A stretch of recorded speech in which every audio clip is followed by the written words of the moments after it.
राधे राधे दोस्तों। आप सभी ने सुना होगा कि सारे रिश्ते हम परमात्मा देते हैं, अर्थात भगवान बनाते हैं। जैसे जन्म लेते ही बच्चा अ, के माता पिता, भाई बहन, दादा दादी, बुआ चाचा, मामा मामी, नानी, ऐसे बहुत सारे रिश्ते जन्म के साथ ही हमें मिल जाते हैं। वो सारे रिश्ते भगवान पहले से ही तय करके हमें भेजते हैं धरती पर। लेकिन एक ऐसा रिश्ता है जिसे हम खुद बनाते हैं, हम खुद चुनते हैं अपने जीवन में। वो रिश्ता दोस्ती का है। दोस्ती सबसे अनोखा और प्यारा रिश्ता है जिसे हम अपने लिए चुनते हैं, बनाते हैं। और दोस्ती की बात करूं और श्री कृष्ण की बात ना आए, ऐसा तो हो ही नहीं सकता है कि जी हाँ, भगवान श्री कृष्ण, पता है महाभारत युद्ध में श्री कृष्ण जी दो लोगों से बहुत प्यार करते थे। आपको पता है वो दो लोग कौन हैं? आप सभी के दिमाग में पांडव आ रहे होंगे, लेकिन ऐसा नहीं है। पांडव तो उनके प्रिय थे, उनके बुआ के बेटे। लेकिन दो ऐसे लोग थे जिनसे श्री कृष्ण बहुत प्रभावित थे और उनके दिल के करीब थे। तो आइए मैं उनका नाम आज आपको बताती हूँ। पहले नंबर पर भीष्म पितामह। जी हाँ, वो भीष्म पितामह ही है जो अपना सारा जीवन कौरवों को समर्पित कर दिया था। और दूसरा कर्ण। जी हाँ, कर्ण, क्योंकि कर्ण बहुत बड़े दानवीर थे और ऐसे इंसान भी थे। लेकिन उनकी दोस्ती गलत लोगों के साथ हो गई थी, इसलिए श्री कृष्ण उन्हें समझाया कि तुम दुर्योधन का साथ मत दो, वो अन्यायी है, गलत का साथ मत दो। तो कर्ण ने कहा, मुझे पता है दुर्योधन गलत है, लेकिन उसने मेरा साथ तब दिया जब लोगों ने मुझे त्याग दिया था, इसलिए मैं उसे नहीं छोड़ सकता। जो मुझे सहारा दिया, मैं उसे इस समय कैसे छोड़ूं? तब श्री कृष्ण ने कहा, बुरे का साथ देने पर तुम भी उस बुराई के हिस्सेदार बनोगे। तब कर्ण ने कहा, मुझे स्वीकार है। पता है दोस्तों, कर्ण ने आजीवन दान ही किया।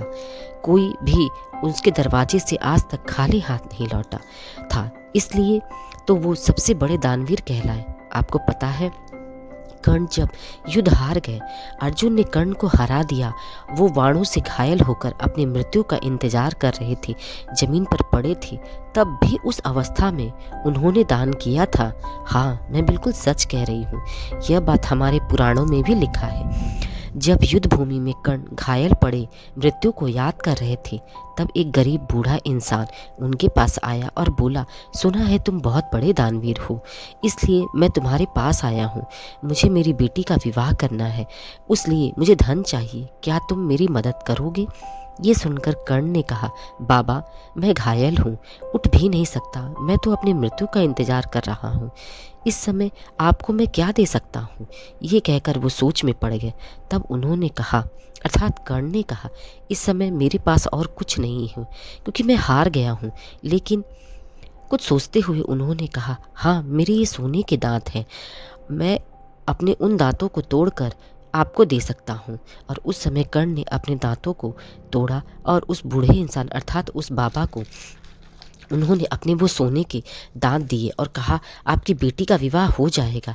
जैसे ही बूढ़े व्यक्ति के हाथों में सोने के दांत आए, जैसे उन्होंने उस दांत को अपने हाथों में लिया, वैसे ही वो बूढ़ा इंसान भगवान श्री कृष्ण बन गए। जी हाँ दोस्तों, श्री कृष्ण भगवान कर्ण की परीक्षा लेने आए थे। वो बोले, कर्ण, इस समय भी तुम अपनी दानवीरता नहीं छोड़े। तुमसे बड़ा कोई भी दानवीर इस दुनिया में नहीं हुआ है और न ही होगा। लोग तुम्हें दानवीर कर्ण के नाम से जानेंगे, ये मेरा आशीर्वाद है। यह सुनकर कर्ण के नेत्रों में जल भर आया और श्री कृष्ण को बोले, मैं तुम्हें श्री कृष्ण उससे बोले अर्थात कर्ण से बोले, मैं तुम्हें मनचाहा वरदान देना चाहता हूँ, मांगो, तुम्हें क्या चाहिए? तो कर्ण ने कहा, प्रभु, मैं बस यही चाहता हूँ कि मेरा दाह संस्कार अर्थात अंतिम संस्कार वहाँ पर हो जहाँ किसी भी इंसान का न हुआ हो। तब श्री कृष्ण भगवान ने अपने हाथों में कर्ण के शरीर को उठाया और कर्ण का दाह संस्कार उन्होंने अपने हाथों में किया और कर्ण को मुक्ति मिल गई।